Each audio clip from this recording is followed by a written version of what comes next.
Is marriage meant to be based on class or on God's will? Now, I've seen this repeat itself over time, and it has left me wondering, why do we have so many young ministers who marry only for class? This lady will fit into the class of my people, my friends. As in, when she comes in, she will not feel like she's odd. And so this is who I want, based on the class. And many underplay the place of the will of God for them in marriage. Let me share this particular experience or experiences within this time given. There was a minister, a young minister I was talking about, he's still a bachelor at then, who were in the house of another elderly minister who has been married for over 40 years or more. I just went visiting. So he happened to be there. And one night we were talking while we were working in the kitchen. And I was like, I don't know what led to what, and we landed at the marriage issue.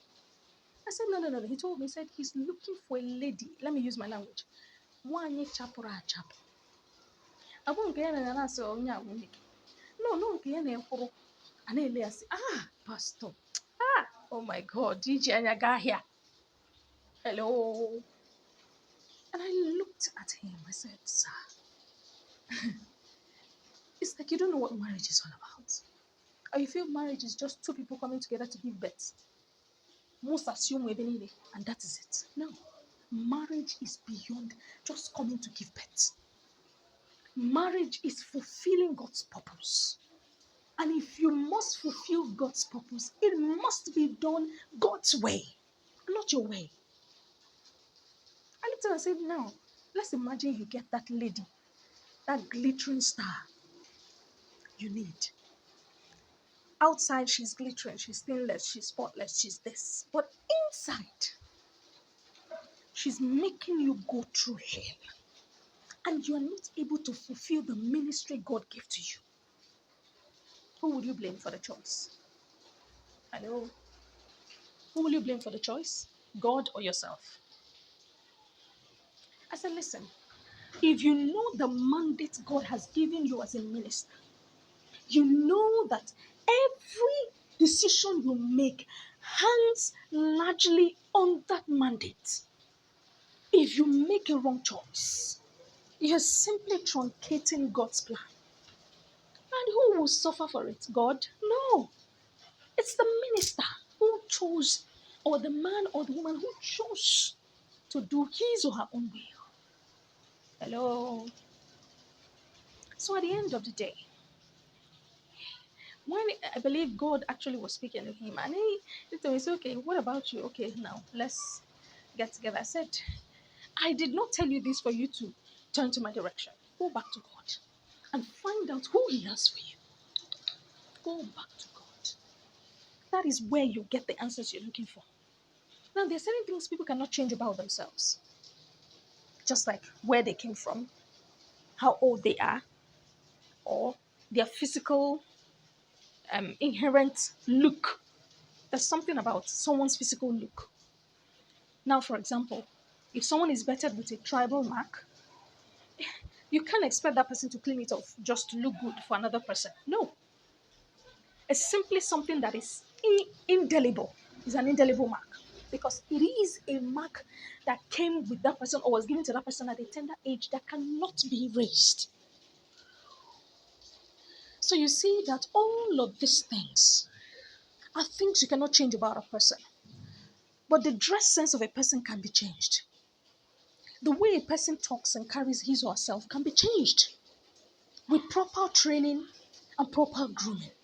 Now, if a man is making a choice based on just the ephemeral things, as in the dress sense of a person, the grooming and the rest, and say, oh, even though she's the will of God, I don't like the way she dresses.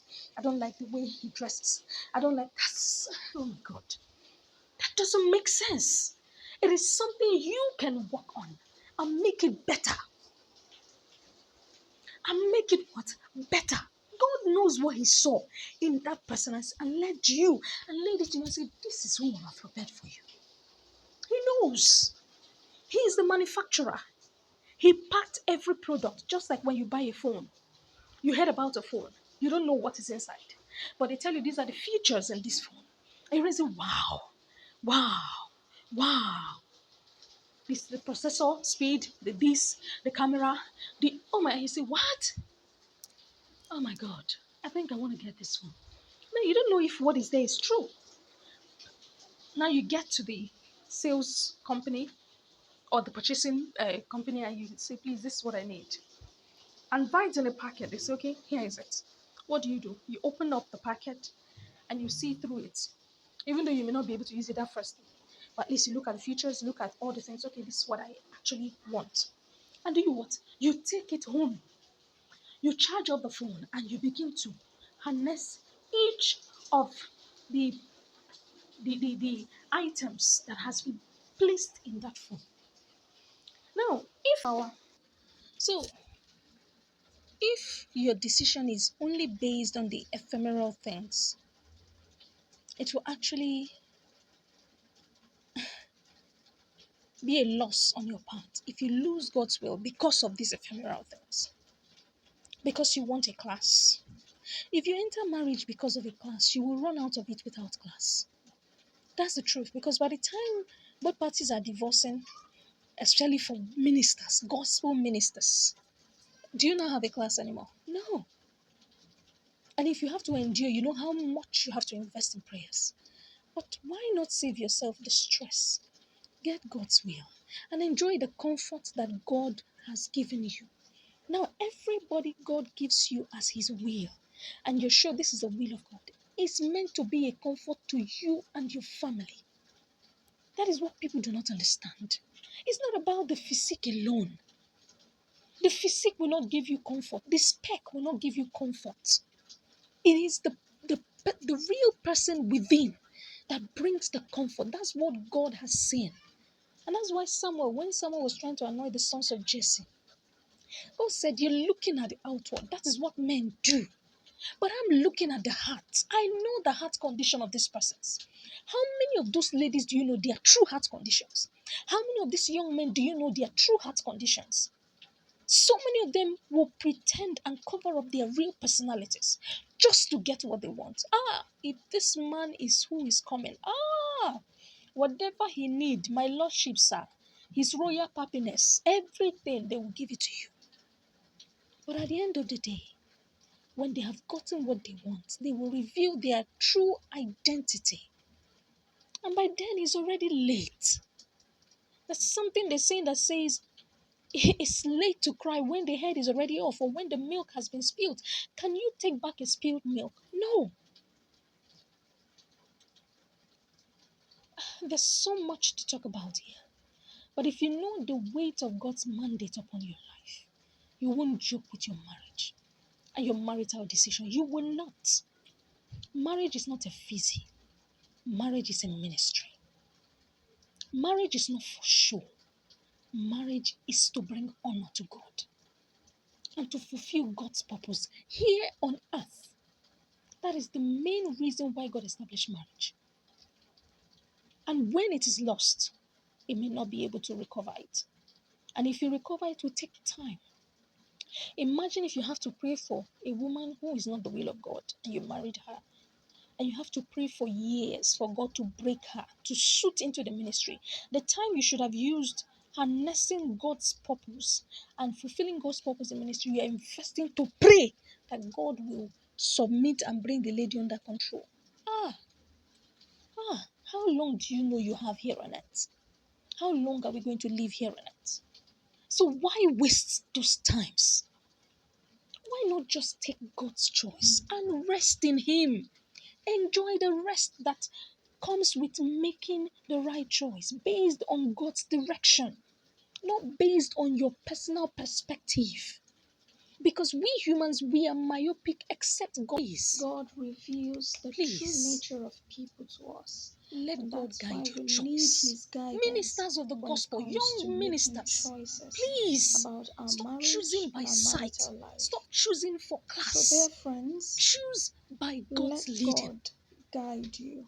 Bring comfort to those God has prepared you to bring comfort to. Marriage happen. Don't just satisfy your personal Remember, he desires said, and none let shall lack God's her purpose mate. hanging. And Let why it would remain that hanging. happen? Because His No. Spirit will make it God happen has sent you by to a family to bringing bring the comfort there. parties Go together. there and bring that Let comfort. God That is where you get your guide you. reward. Thank you for being here. Please Remain save blessed. our generation. A lot of things are going wrong in the church because so many ministers have married the women God did not prepare for them. And at the end of the day, they get into wrong doctrines because those women were not groomed by God. They may have been groomed by men and they look good. And so when the work of ministry becomes tough, they'll bring in doctrines that are not from God and mislead genuine ministers. It pains my heart when you hear so many ministers who, because of one thing or the other, because of the wrong marriages they entered into, they begin to deviate. Guy, do you think God is happy? Please save this generation. Make the right choice. Thank you. I hope this is you have this is burning in your heart as much as it's doing in mine. Please save this generation.